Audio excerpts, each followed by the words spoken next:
Welcome to the Leg It Sportcast. It's me, Andy Grant. It's me, Jordan Neal. Massive thank you again to Monterex. Again, always going to buy it 15% off if you type in Leg It at checkout for any of their gear. Make sure you follow them on Instagram as well, on Twitter. And again, massive thank you to our main sponsors, Monterex. What is happening, Jordan? All good, mate, you? Good. Bit of a random one, off sport for a minute, but I didn't tell you this week. So obviously last weekend, massive weekend of sport, UFC boxing. This is amputee problems 101. So I was watched the boxing and the UFC downstairs. I had my laptop there, TV on. Great. Alba was watching with me actually. She was enjoying watching Molly and stuff. Went up to bed. The day before, I was doing a bit of ironing. The fuse popped in my iron. It went like, you know. So that was it. My iron was broke. Didn't think anything of it. Next night, I go up to bed to and I was texting you and I all night about the boxing and stuff. Put my phone on charge, my phone weren't working. I'm like, why the fuck isn't this charger not working? So I hopped, my leg was off at this point, hopped downstairs, got another charger, come up, still not working. It's like, fucking hell. Goes down, took me 3 or 4 hops downstairs to realise, you know, the fuse had gone. I had to do the fuse board, the leckage tripped upstairs because of it.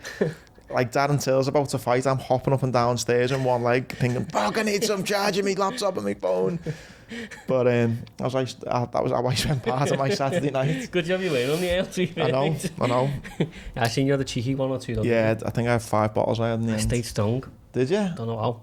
Wow. So it was a great night for it. Oh. What was your, tell me about your setup first. Was it a laptop, phone, TV, what was it? So I went UFC on the telly, DARREN on the laptop. Yeah. Doors closed. Let's just stay out. Yeah, I was opposite. I had DAZN on the TV, UFC on the laptop. It was a great night, by the way. Yeah, brilliant. Really, really good. I'm glad I never went out as well, to be honest, because I got to properly sit and enjoy it. I was knackered by the end.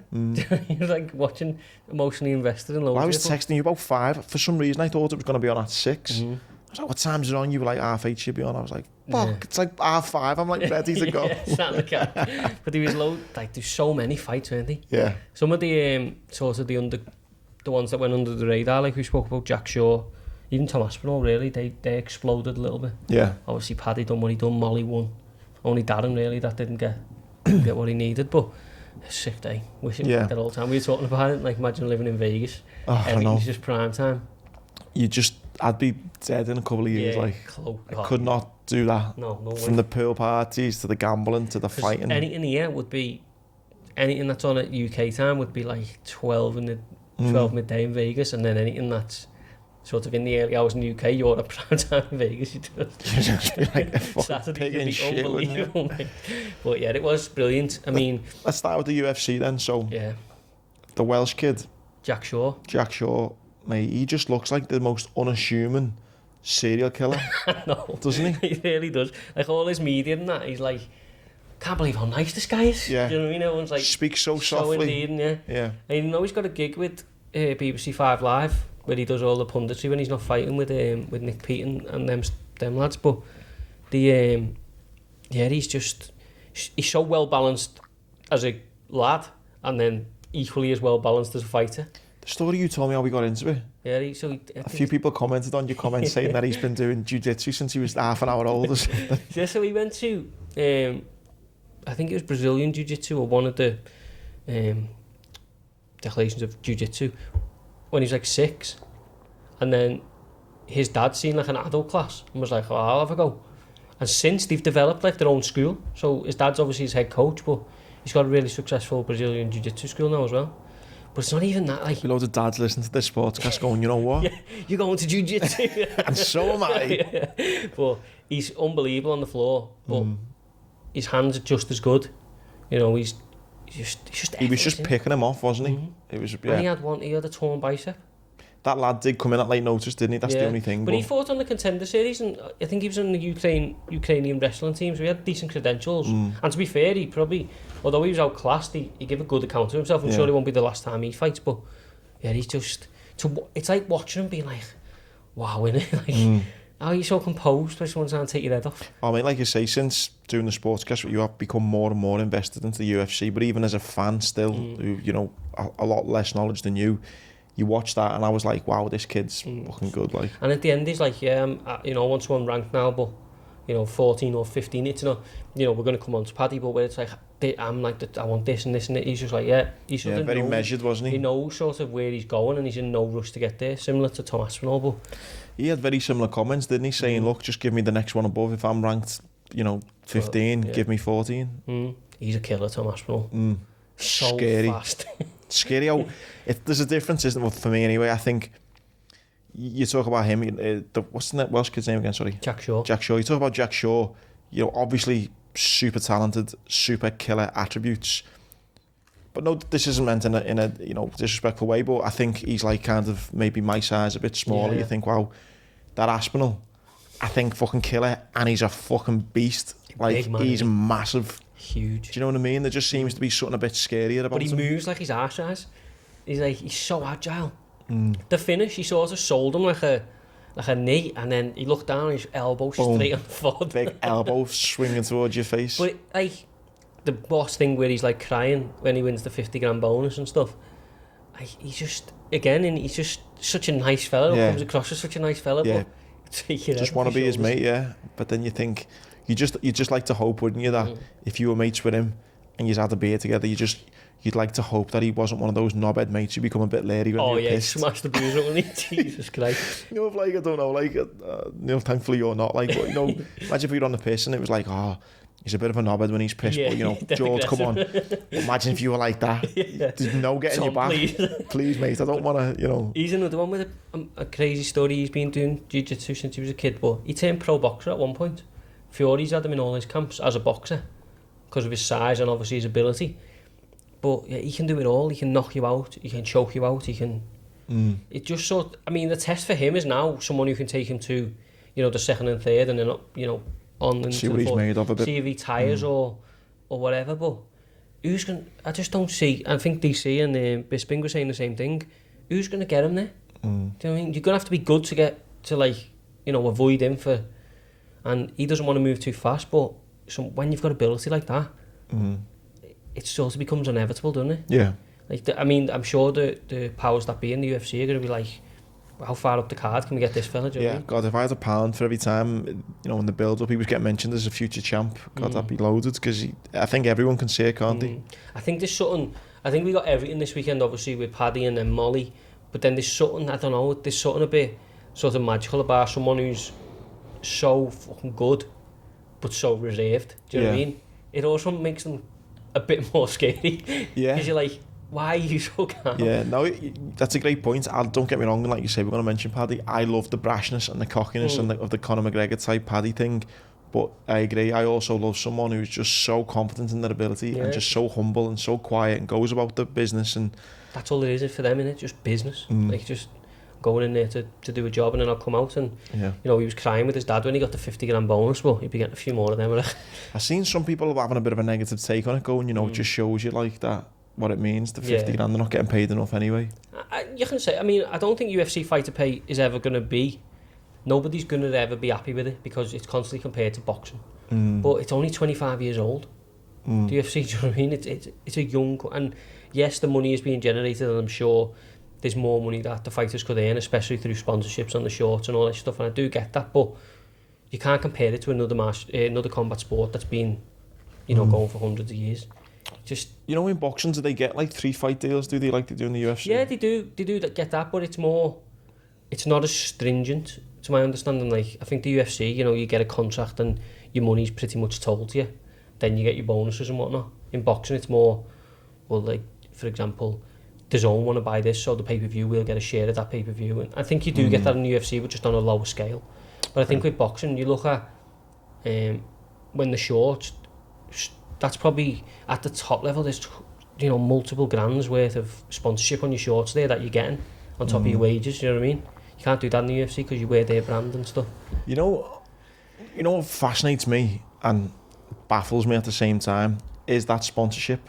I mean, obviously, this podcast is a business now, and Montrek sponsor us, and there's a financial, you know, deal there, and I've seen, obviously we know what we get from them and they know what they get from us, so that to me works as a sponsorship. You know, everyone's happy, great. I've never watched, and it sounds terrible, a fight and looked at someone's shorts and went, oh, I want to renew my car insurance now because of... Yeah. Does it work? To be honest, I think it's a bit of a stale thing. Like, I think it's a bit of a stale way of doing it because nowadays, you know, the boxers now just say, oh, thanks to my sponsors, blah, XXX and S, you know, Joe's my auto care or whatever, in an interview. But nobody goes, Joe's auto care. That's what I mean. I think there's something in there where, you know, a fighter needs to do more, whether that be like content or content's king, isn't it? You know, Like going down to the sponsors and doing content and people being like, oh, hang on, let me click on their Instagram or... So I think it's a bit of an old way of doing it, but a lot of it's goodwill. Yeah. Do you know what I mean? Like, someone turns over and, you know, the dad knows a solicitor or the dad knows as I say, an auto care company or a tyre company or something, and they go, yeah, go in, we'll give you $1,000 a month, training fees if you just... Behind you, or we'll buy your kit or we'll pay for your medical or something like that. I always think back to I had a mate and his dad had a successful like removal firm, and he said that he sponsored a hoarding once at Everton, and he never got one thing. No. So in 18 games, not one. Yeah, it's interesting, but I mean, I think it can work for some people, not for others. But I think if you're going into that thinking, right, I want to generate business, it's probably different ways. Because, for example, when we have sponsors on here, we sort of have one or two, and it's like, do this. But with them, you can have your left side of your shorts and your right. That's what I mean. There's only so much time. That's what I was interested. Interesting just to think. I mean, how much money would they get? But like you say, a lot of it's goodwill, isn't it? Yeah, we're talking like obviously moving on to Paddy and Molly. Stole the show, didn't he? Really? Yeah, absolutely loved it. I thought Molly, after that first round, I wasn't sure whether she was going to get the decision because of the potential headbutt and whether it was noted, but she made sure that it didn't. Yeah, she done well from that headbutt because that could have right on the temple. It rocked her, didn't it? Like the commentators did well to pick it up because I thought it was a punch. Just watching, but yeah, I mean, she figured out Kim. Kim was long, like we said last week, fairly powerful. She could keep Molly off at one point. But I think it just come down to, I'm not losing. Yeah. And she, you know, that bit where she's walking forward and she's like, come on. Yeah, I think that definitely made... I was thinking, oh God, maybe 1-1 and hopefully 2-1 she might win it. But then I think the last 10 seconds sealed it. See what it meant to her, can you? I mean, I think Molly probably knows that, you know, she might be a fair way off from a title shot on this stuff, but she's good value for that division that's not deep anyway, do you know what I mean? And I'm sure there'd be a 3 or 4 fight deal there for her again. Yeah, hopefully, do you know what I mean? And, you know, then obviously the likes of Paddy and, you know, even Jack Shaw or Tom Aspinall can bring it back to the UK and she can be involved in it, you know what I mean? But yeah, Paddy was just... I was so buzzing for Molly and then obviously waiting for Paddy the fight after. I was so nervous. I mean, because, you know, I know Paddy now, like, you know, I say he's a mate and I'm texting him and I'm like, I'm just so nervous for him. Yeah, to be honest, I'm fairly detached from Paddy, but I was as well because, one, he's local and I always want local people to do well, but it's just what come with it because he'd given it so much and and at one point when fucking the lad near took his head off, I thought, you're kidding me. Like, he has got a chin on him, Paddy. Whatever you say about him. He likes to put it out there though, doesn't he? Yeah. You've got to have some confidence in that. That's what I mean, like, I just kept on thinking from a kind of matey point of view, I was thinking, I just don't want him to look at tit if he gets absolute bingoed. Do you know what I mean? And he gets clipped and it didn't even seem to faze him that much, did it? It buckled his legs, but then he was back under him really quickly, which is probably testament to how hard he's worked, you know. I know he talks a lot, but he clearly trains hard. You know, he's clearly really dedicated to, well, nowadays, by his own admission, he's dedicated to what he does. He's in incredible shape. But just sort of like, you know, his interviews and that are all great, and, you know, he gained, I don't know, 500,000 followers. 500,000 followers, yeah. I mean, when the finish come as well, you know, you'd say, you know, stand-up fighting isn't his kind of A game either, so the fact he managed to put him away on his feet was great to see. And then probably just as entertaining was his remarks afterwards and stuff, you know, Scousers don't get knocked out. And put me in the game, he said. I want in the game next week. Yeah, put it in the game. But even call it Instagram lizards. That was brilliant. Even like Megan Levy and them, who were all like big in, you know, the game, they're just laughing their head off. They haven't got a clue what he's saying, but they just know it's gold. Did you see his Instagram the next day? She was like, Happy Labour Day, you lizards. he's a divisive character. People are gonna fucking hate him, but people are gonna love him as well. Yeah. But it's just, when you go back to his career, he's just got to be managed now. Like, probably he needs to be the last one to know he's fighting, I'd imagine, because he might be going, do this. Whereas, you know, taking all the emotion out of it, he did get caught quite heavily by someone who he shouldn't be getting caught by, really, in the grand scheme of things. Yeah. So it's probably just about trying to manage his career now. And for me, I'd probably take him on a bit of a roadshow if I was them. Sort of, you know what you've got. He's a commodity that's going to make money. Take him to, you know, New York. Take him to, like he's been in Vegas, but take him to put him on a pay-per-view card or something. You know, let him get all that experience before you're like, right, let's charge him to the title. But because if he gets to that point and then he gets beat, it'd be, oh, I told you so, he's crap, when he's not. But just don't get there too soon, you know what I mean? There's no rush. No, I agree, yeah. Imagine if he was in, like, you know, if he was on the Madison Square Garden bill and then, you know, maybe in the Middle East, and then you kind of want him to be on the undercard, don't you? But then do so well that it kind of, you know... Yeah, it's inevitable. Yeah. But without being like... The start of the show, right, straight away. On, right, we're going back to Liverpool, you're fighting, you know, the 8th ranked lightweight in the world, and then you get beat, and then everyone's like, oh yeah, that good anyway. Yeah. Do you know what I mean? It's about...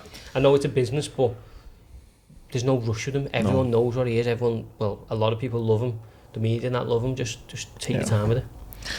So I was bang riding the fucking Paddy Scouse train, and then it got derailed, fucked all my bets up pretty fucking quickly as well. Pretty quickly with Darren. And he just didn't... It caused a bit of a debate in our little group chat, didn't it? Yeah, John Paul is firmly riding the Darren Till bandwagon, and I'm not so much. No, listen, I don't know Darren personally, nothing like that. Just purely from a fan point of view, it just seems that his social media is funny. You know, I think he's hilarious. He's obviously a big name. He's obviously an exceptional fighter. Got the kind of attitude that the Conor McGregor type, I don't give a fuck, I'll do it, whatever and all that, which is great to see.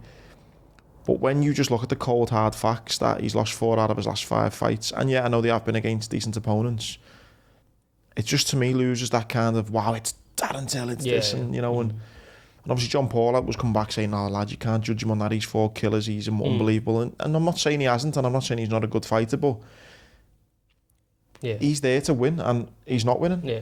I mean, as you say, it is a very valid point that he's fighting at the very top of the division, and you know he has been for a long time, and he's only 28. Like, he's still very young in the game, but as you say, it's about, you know, you having W's in the column, innit, really. What about when Liverpool, they had Klopp, they had Salah, Mane, you know, and they got to 4 or 5 finals in a row or whatever, and lost. Yeah, I mean, it's like, well, I do agree with you, but I think there's factors there. I mean, you know, one, he's a big character in Liverpool. He's very close to his team, but I'm not sure it's the best place for him in terms of, like, I don't know, he's pulled here, there and everywhere when he's in Liverpool, I'm guessing. Like, I also think he's stuck between 2 weight divisions. I think he's far too big for welterweight, and I think he's not quite a middleweight. Although, like, when he first went, he was like, I'm a big middleweight, but you're only big until you get next to a middleweight, you know what I mean? And, you know, you're suddenly not so big. I think he is struggling with a bit with that. But in hindsight now, if you look at... See, I was very confident in him. And I still do believe he's a better fighter than Derek Brunson. I do believe that. But now in hindsight, you look in the week and he was a bit dishevelled, and he was a bit...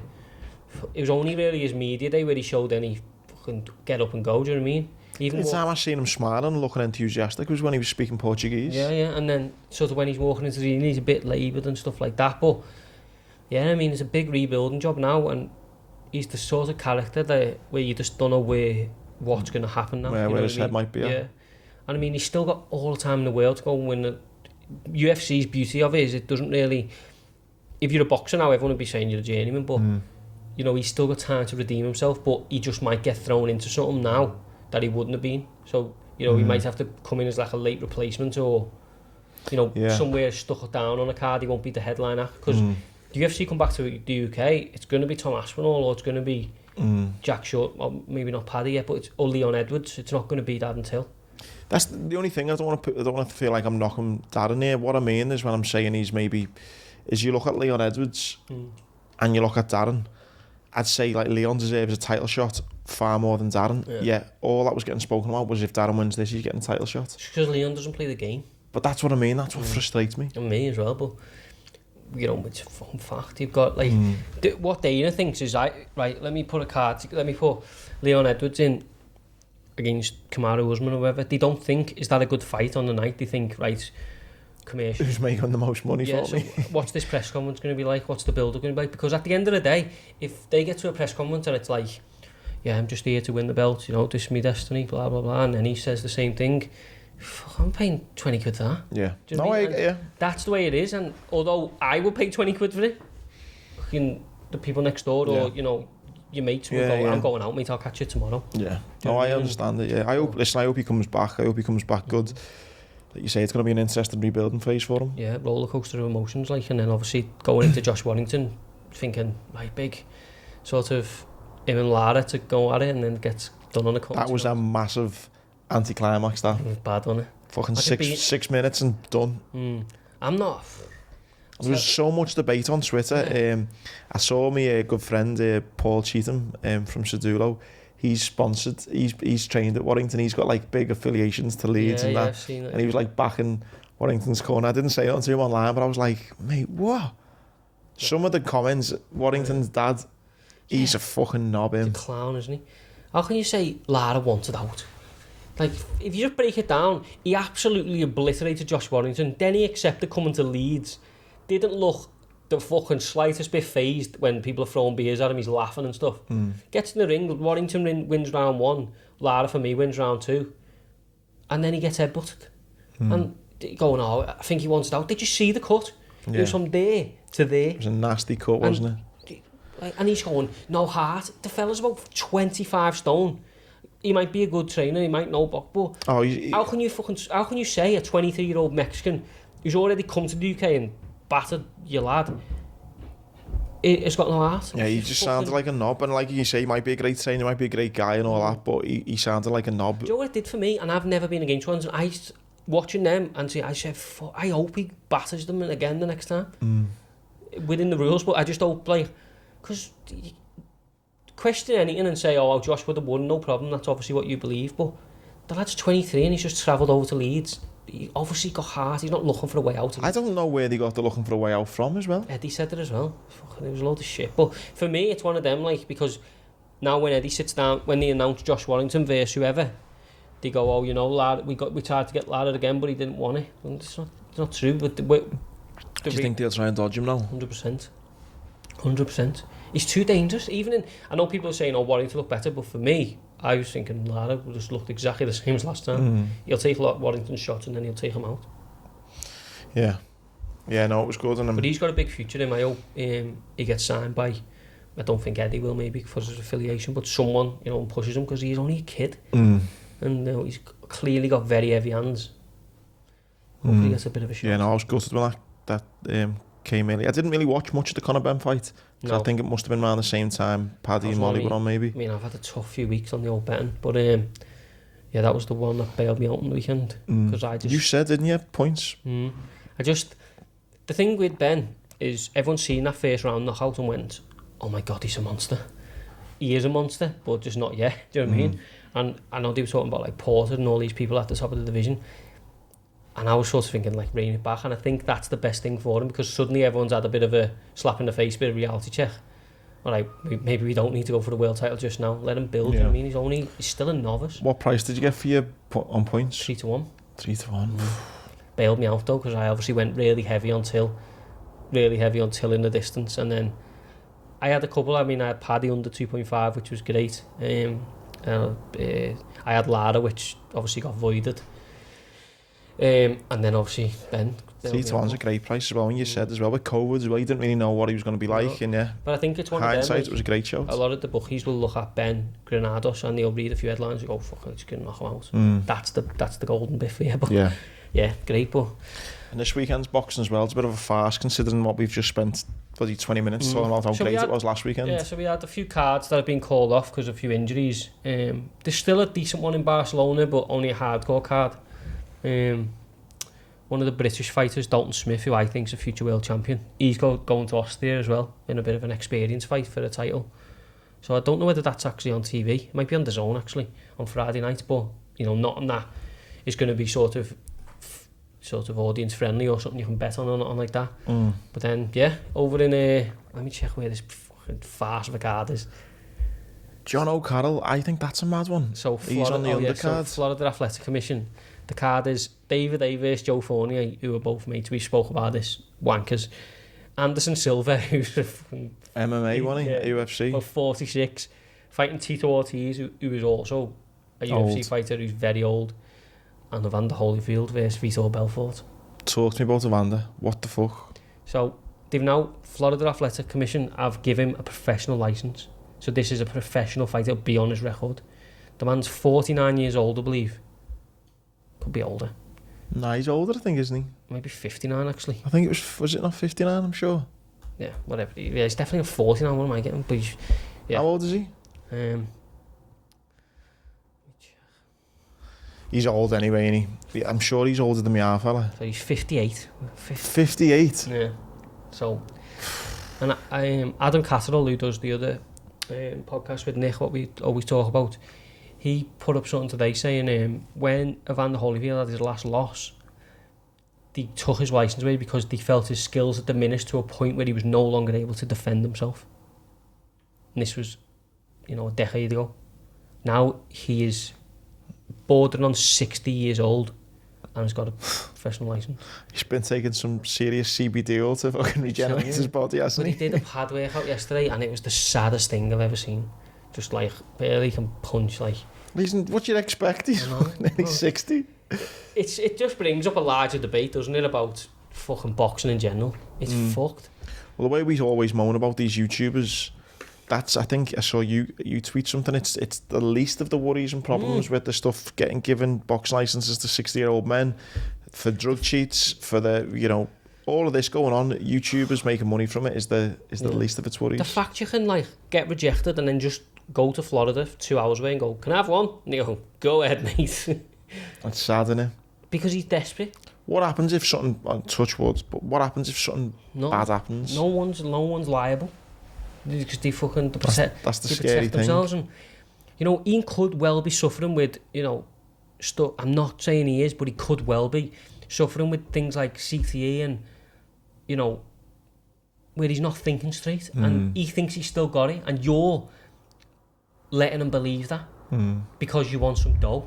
Yeah. And it's fucking horrible, but it's scary. Everyone involved with it. What is it? How many rounds is it? 8, I think. 8? Do you going to say 4? No, 8. It's an actual fight, mate. It's not one of these. I don't think. So this will go down on his professional record. Yeah, goes down on his record. But yeah, over 8 rounds. Yeah, I won't be tuning into that this weekend anyway. The scumbags, all of them, everyone involved with it, even the boxers on the card. John O'Carroll, David A, all them, they fucking should be ashamed. You don't need a fight that much. When we had John O'Carroll on, has he had a couple of losses or something, has he? Or had a couple, but not like Maxie Hughes, who won the world title, won a version of a world title on the Leeds card. He beat him, but he's not down and out. That's what I mean, yeah. I'm surprised to see him fighting on that. But yeah, it's awful. It's absolutely awful. But this is where boxing's at. And I did another podcast this week with the lad who listens. I've seen that, yeah. And we were talking on there, and I get asked these questions all the time. Why is there 148 champions at middleweight, and and I can defend it? And Oscar Valdez, who we don't even want to talk about, is fighting Friday, even though he failed a drug test last week. And I can then go, oh, this is why. What the f do you say when someone says, why is Evander Holyfield fighting this weekend? I don't know. Just leave me alone. It's hard to defend, isn't it? But yeah, it's hard to watch because when you love it and then you see the boxing doing that to itself. But yeah. Well, we'll come off boxing for a minute because it's breaking your heart. Thank God the football is back. Have you stayed tuned of any internationals? Just when Poland scored. Same. Mate, I don't want to touch too much on internationals, but that's what I think will let England down is Southgate. Now, you could argue, he's this and he's that and he's brought a great culture and stuff, and I really like him. I've spoke about it in the past how much I like him. But he's not Jurgen Klopp. He's not Pep Guardiola. He's not, Jose Mourinho. He's Gareth Southgate at the end of the day, who's not had a lot of big match experience, has he? No. Apart from, don't get me wrong, the championships he's had, 2 tournaments now where he's done, well in the sense of the semi-final and the final. But you could argue, tactically, he got it wrong in the final against Italy. Yeah. I thought, they went 1-0 up and yet ended up getting beat. And, when they got beat, I think it was Croatia in the World Cup. Semi-final, yeah. I think could he have done better there? And I think they just can't hold on to a lead. No. I think they're the nicest team ever, but it doesn't win them anything. No. I know everyone talks about, oh, we finally got a group of lads we can get behind. And I'd probably say, yeah, well done, great. But that's what I think Southgate's good at. He has got that young group of players to all buy into it and to all look out for each other and to have that, which is great. But like you've just said, that doesn't win you tournaments. No, they'll never win a tournament, mate. Never. I don't know. I'm still... So I told Jordan the other day and he absolutely nearly defriended me. Yeah, this forecast is nearly done. I want to start putting a couple of quid every day on England to win the World Cup next year. Might as well give me the couple of quid. They're never going to win a competition. They haven't got... It takes more than having a few good players. Of course, yeah, and that's what I think they may struggle with. I just think managerial inexperience might cost them, like it did again yesterday against Poland. Overpromise and under-deliver, that's doing it. But I've seen Virgil van Dijk go down, didn't like that. Didn't like that, but he's come out and said I'm over it already. Jesus Christ, did not need that. And also the Brazilian lads might be not playing now because of some farce. I mean, we can probably get away with Firmino, who's fairly injured. Fabinho, we need him, but we can get away with Alisson now. Alisson, you need Alisson back in, don't you? Just to be... What's happening with it? Are they out? I seen a thing saying that they're not allowed to play, and then I seen Melissa Reddy tweet saying that they're confident of getting it sorted. So Everton are allowed to play with Richarlison, though, aren't they? As like a goodwill gesture for sending them to the Olympics. Oh, so it's gone like petty. Yeah. It's like you sent him to the Olympics, so yeah. It's like one of those Corona rules where you can like you can drink, you can stand see at the bar, but yeah, it's one of those, isn't it? You can see your mate and you can drink together, but don't buy drinks at the same time. Yeah, if you happen to stand in the bog next to each other, you can talk then, but you can't the other way. But yeah, it's great to see the Prem back, but it's tough having these international breaks because. Well, that's the last one for a while now, thankfully, isn't it? I hope. No, I'm sure there's one in October, and then that's the last one. Not October. I'm sure there is. As in next month? Yeah, and then that's the last one for a while, I think. It's fucking sure, bullshit, I think it's the... I could be completely wrong here, and people watching going, you're talking absolute shit, but I think it's the one when Smith fights Fowler that weekend. Oh, I won't be too bothered then if we're going there. Yeah, true, actually, but...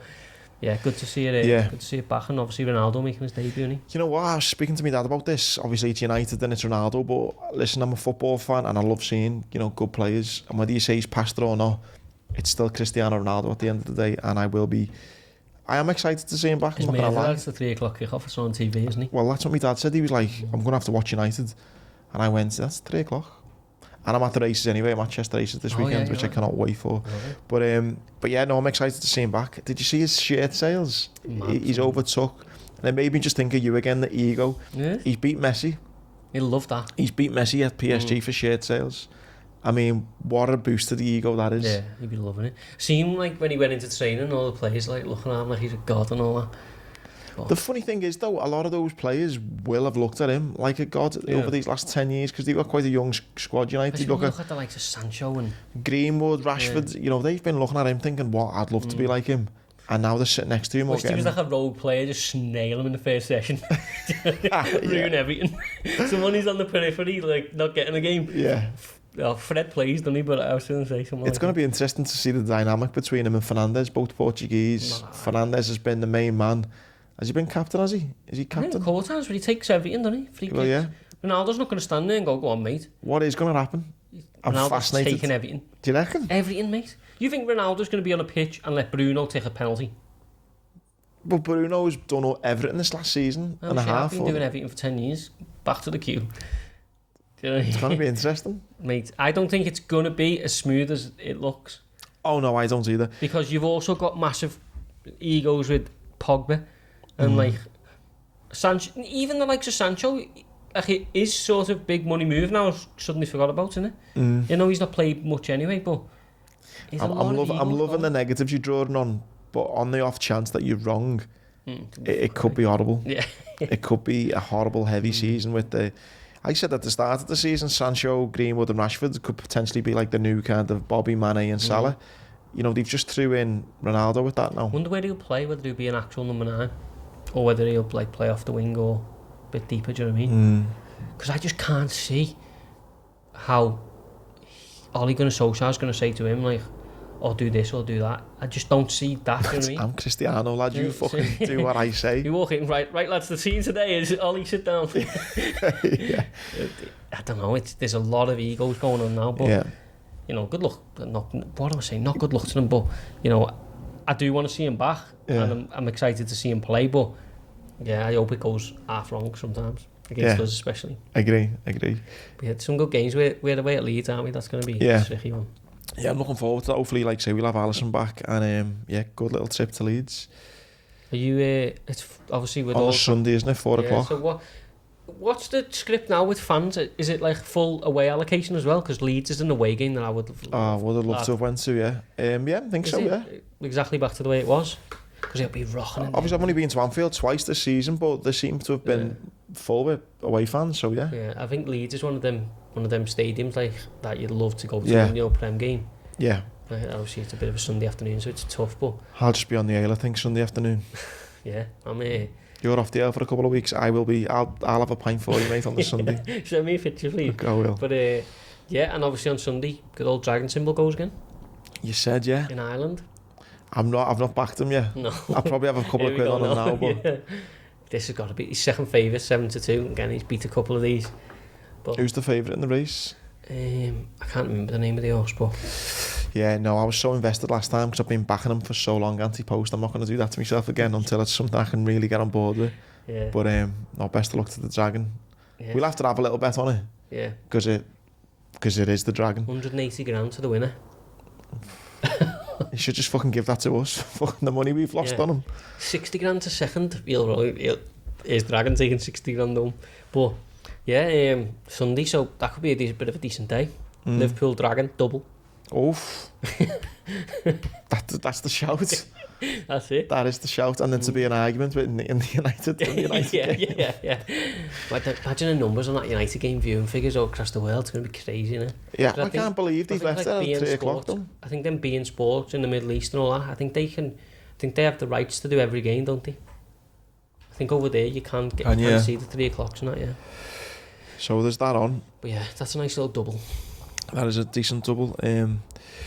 I see me random little sport one this week. I thought fair play to Australia. They've said they're gonna scrap the Afghanistan test if Afghanistan ban women in sport. Oh really? I think that's a good stance, isn't it? They've said obviously the men's they're gonna fuck off Afghanistan from competing. I like that. Against them until they say women can be involved in sport. I think sometimes with life in general, it takes someone big to just say, like we spoke about in the boxing, like the bin the belts. It takes someone or something or an organisation to take a stance. In Australia have said, well, if you're not going to let women play sport, then we're not going to play against the men. So I love that. I think that's pretty great. Like the show as well. Yeah. Well, mate, we've got obviously the US Open is on at the moment. Djokovic is into the semi-final. We've got a little double on. I done Djokovic to win Wimbledon and the US Open. Yeah. So a couple of lads in the match. Yeah, I think that was Michael Dodd who tipped that one up. So yeah, waiting on him. Also that girl as well, the British girl. Yeah, brilliant. 18. She's gonna go into I think the top 50 now, and to be British number one. I was saying when she entered Wimbledon, wasn't she like 300 not in the world? Something crazy. Like she like the top 30. Yeah. Amazing that. 18 years of age, man. It always makes me think what I was doing at that age. Like, she's got the world at her feet there. Do you know what's impressive for me? To be able to be on that stage. I know we have like footballers and that. Be on a stage and perform at 18. Do you know what I mean? I know a lot of it's like, it might even play into to her advantage because she is a bit naive to it, but that's such a high level in an individual sport. It's alright being 18, you're all playing in Liverpool's team when you're surrounded by all these great players. When you're a kid, yeah. It's just her. And she's ripping it up. Yeah, I hope she smashes it. If she wins it, mate, oh my god. I seen another thing here that Mourinho was set to take charge of his 1,000th game. 1,000th managerial game. From Porto to obviously Roma. Chelsea, United, 800 teams in the middle. Yeah. How long do you reckon he'll go, Mourinho? It's going to be... He won't ever let go, I don't reckon. He'll just be gone. It's one of them, isn't he? He's won everything, he's made enough money. It's like... arguably ego again, but Roma have made a decent start, haven't they? Yeah, Tammy Abraham. He's flying, isn't he? It looks like a good move, that. I quite like players who do that. Do you like Mourinho? I did. I just think he's never moved on with the game. Do you know what I mean? I think the game moves on so quick. And it's kind of been like I'm successful by being who I am, and I'm not going to change for no one. Yeah, I think like when he first burst on the scene, he was what he's now susceptible to. He was the forward thinker, the disruptor. But then you get people like Pep and Klopp and stuff that come through, and even out the younger sort of generation, and they sort of leapfrog you, and then his ego's like, right, I'm not doing that. I do what I do and I win. But the game moves on, doesn't it? Football now to, what is it, Porto side, 2004? Yeah. Different game. Completely different game. It's, you know... Even little things, you manage players, like social media, that won't have been as big then. And it's also stuff like, so like, the environment you create. Back then it was, I'm the manager, you do what I say, we do this, you know. Everyone has a Barney in the dressing room when we get beat, you know, there's some strong words. Now it's more like, it's okay lads, we got beat, but maybe next week we'll do this, do you know what I mean? It's a different game, and I just don't know whether he'd do that. Can you imagine Marino walking in going, okay boys, unlucky, but next week he's going to go in and say, you're crap, you're getting sold, you're off. It's just a different game, and you've got to keep moving at the times, haven't you? I go through periods where I fucking hate him, and then I think, he's boss. I think he'll be remembered as a great manager, but I think a lot of what he's done in recent years will be conveniently forgot about. Other little news which I thought was ironic was PSG hit out at, I don't know how you say his name, Tabas, is it? Over criticism at club signings. So basically the chairman of La Liga has come out and said PSG, what they're doing is just as bad as the Super League idea, the ruin of football. And then they've come back and said, you need to worry about your own league, because Barca and Real Madrid are both fucked, aren't they, financially? What world are we living in? It's mad, isn't it? Isn't it mad? Honestly, when I see things on Twitter and just like, wake up, this can't be real. Yeah. It's like that meme, isn't it? Like, stop the world, I want to get off. Some of the stuff that's going on in there. It's nuts, isn't it? It's crazy. It's like that thing I was saying to you today, and it's like, it's not really sport. Well, it is sport related, but it's like that paper. It's like, French people aren't coming in, and then they're celebrating the girl in the US Open, and she's like, I think she's got a Romanian father, Chinese mother, and she was born in Canada. Yeah. Like, yes, she British. It's when the narrative fits, it's great, and then other times, no. That's crazy. Other little random sporting news, Robbie Fowler leaves East Bengal by mutual consent. Yeah. He was there for a year. He must have been on some dob there, Fowler. Jesus do you reckon? Christ. Where's it, India? India, is there a lot of money in India football? Why else would you go? He'll say he was trying to make his, prove that he's willing to manage and stuff. Manage like Newport County or something. Just live at home. East Bengal. Lobby is your agent there. I'd go manage Newport County. East Bengal. It says he... that never lands in your inbox and you go there. It looks like one of those emails that you get, like, send me, you've got a relative in Africa who wants 20 million. Love, pack your bags. East Bengal on the phone. I'm in there doing the Indian Prem. Liverpool and England strike oversaw. The 9th place finishes his side, won just 3 of 20 fixtures. Shocking. So he didn't set it alight, really, did he? That's probably why. Probably would have still got a game. Imagine this bed. How are we getting on, babe? Oh, I've just finished. Oh, you meant to be managing? I don't know. They needed a striker. Yeah, but imagine watching that. Like, he must stand on the sideline or whatever, and he set up this team playing the Indian. Is it even the Indian Prem? Like some Indian league? What's it called? I think it's got to be the Prem, Annie, as in the Indian Prem. It's some terrible pitch, and he's just stood on the side thinking, how have I ended up here? I'm Robbie Fowler. Yeah, it's the Super League, it is, the Indian Super League. Back home, everything, but I'm in India. I think that would be the most frustrating thing if you were a baller, an absolute, like he was, and he's kind of expecting people to do things that you could do. Yeah, that'd be the most frustrating. That's why I think Gerrard has got all the hallmarks of a good manager, because him now, I bet you if he joins in training, he's still the best player at Rangers. If he joins in, I'm not saying he can play, but being able to separate yourself and go like, the centre mid here can't really do what I want him to do, but like I'm going to set the team up to like play. That's such a play to his strengths rather than what my strengths were. Yeah, because there's not like if he played in training, I think so. Yeah. I think he probably does now and again have a little go, doesn't he? Yeah, keeping it back 50%. Yeah, in 60 yarders. But that's why, mate. And listen, he says it himself, his own admission. I think why CURRAGH would be an awful manager. I just think his people skills would be. Did you see him on Saturday? No, I didn't watch it. I only seen the clip. He was like fuming at people. Yeah. Like throwing them on the floor. Like obviously, like Paddy with him and stuff, and see him in the gym and stuff. And I've never seen anyone. I mean, I love football. You love football, mate. He's like. he's a weirdo when it comes to football, mate. I've never known anyone to love it so much. So funny, that. Like, and I think he'd be horrendous. I mean, he says it himself. You know, he'd be pissed off at you if you're not as passionate about football. It's hard, isn't it? But yeah, like the donations running across the back, we've raised 10 million. He's fucking it's that ref. I always remember, I think I've probably told this story before, but I was in the gym with him the day after we got beat by Villa, like 7-2. Oh yeah. You'd think it was him who'd been beat. I'm like, lad, you don't play no more for them, chill out. He was he'd do like a bench press, he'd going, I just don't get it. Why's he standing like that? And I was going, I don't know, Jay. Don't know. It's your set, hurry up. That's great. Oh, it was funny. But yeah, he was playing up front against like a rapper or something. There's some lad who plays, I can't forget it. He's playing left back. He's like a singer or something. And he was flying in. And like, he was just committed. He went in on CURRAGH. Rooney tried to do him. Did he? Yeah, because he was throwing mad challenges. But yeah, I only seen the clips. Funny, man. Funny that. Two other little random bits. North Korea have now been suspended from the IOC until the end of 22. It's the Sportcast, they're giving you sport. North Korea, they've done. But you know why? Because they missed out on competing in the... because they didn't send anyone to Tokyo. They've turned around and said, well, fuck you, you're not coming to the Winter Olympics. How petty but is that? But didn't send anyone to the Olympics. Not going to fucking send anyone to the Winter Olympics, well, it's 2022, so maybe North Korea were thinking it'll be alright by then. The snowboarding's hard. We're coming for gold. Maybe, but... Well, they didn't send anyone because of coronavirus. Yeah. So, anyway, the IOC have said, well, you're not coming anyway, no. But they gutted.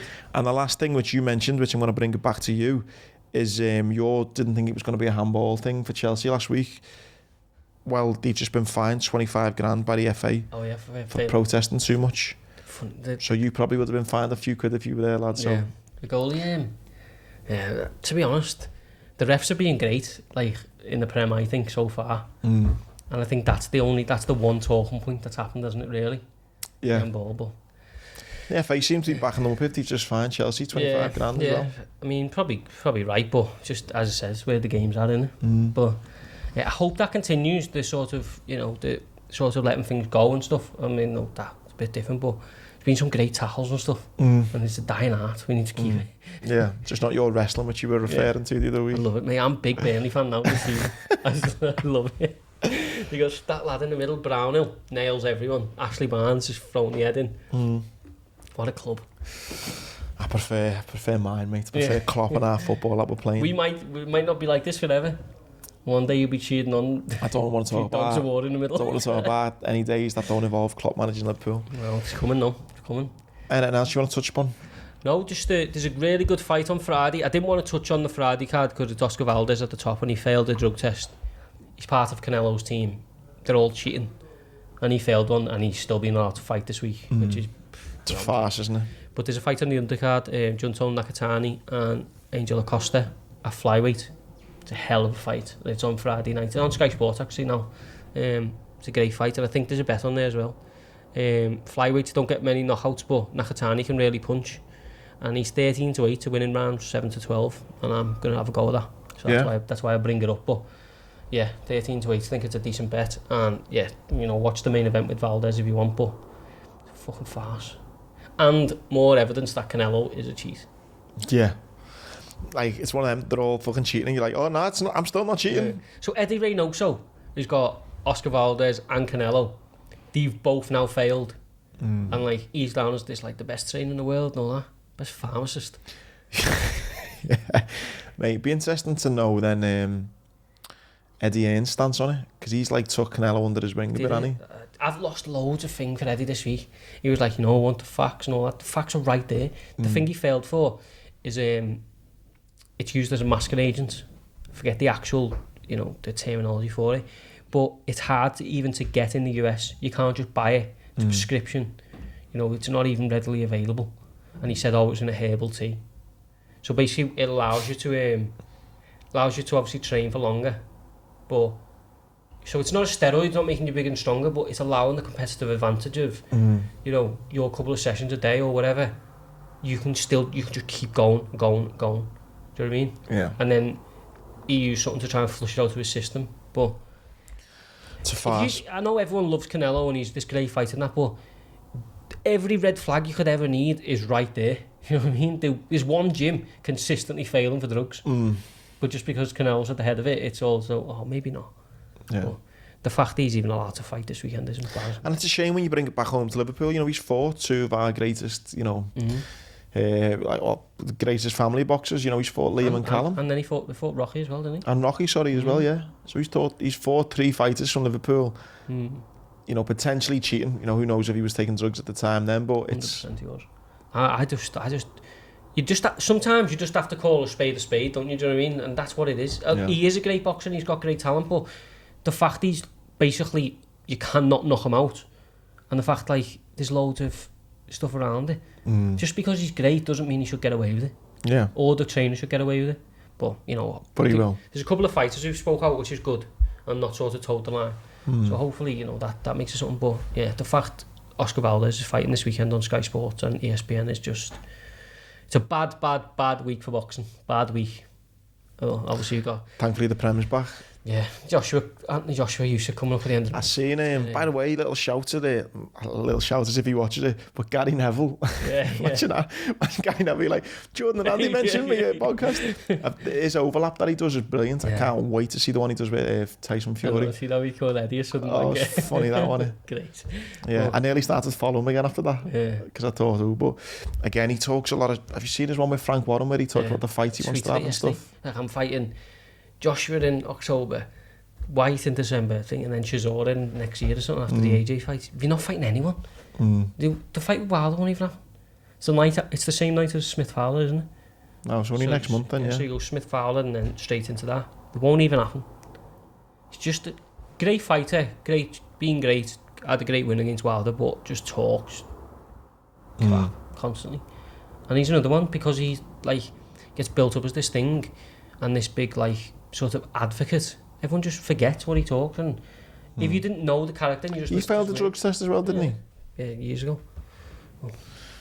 Yeah, that's what I mean. You fall in love with it, and I have, since we've been doing this, fell so much more in love with boxing and stuff, and then you just get pissed off with it, don't you? I'm going on airplane mode. I'm not betting until the Joshua fight on boxing. I'm going airplane mode Thursday tonight, then that's it till Sunday. We'll wake up and hopefully David A's been knocked out. Yeah, hopefully they all just do one of those punches where they all get knocked out at the same time. They all just end like that. But yeah, moving on. Yeah, I think that brings us up to around about the hour mark, or at least 50 minutes or so. Massive thanks again for this being your Friday ritual. Hopefully you've got you in the mood for a weekend of sport. The Prem is back. I haven't really touched on Everton that much this weekend, have you? Are they playing? I don't know, but good luck to them.